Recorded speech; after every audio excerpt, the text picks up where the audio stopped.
mungkin nangau winga mai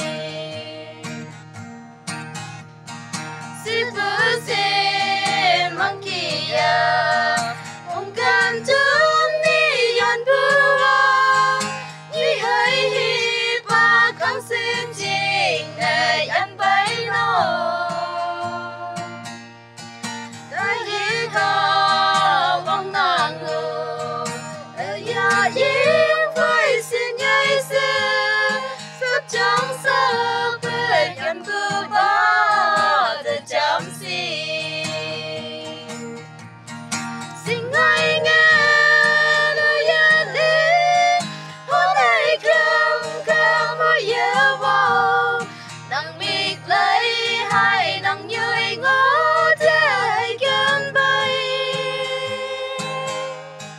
ang gabin ha mong ganda ngawing amay nandabu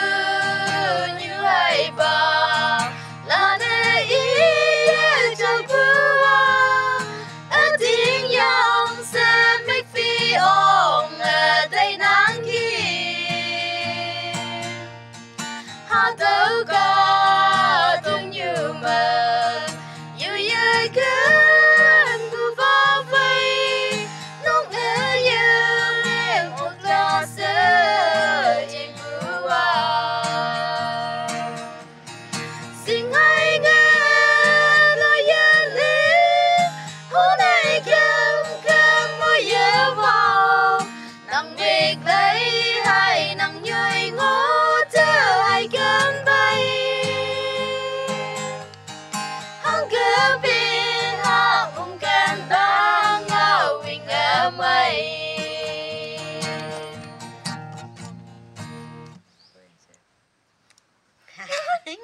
Welcome back to my channel.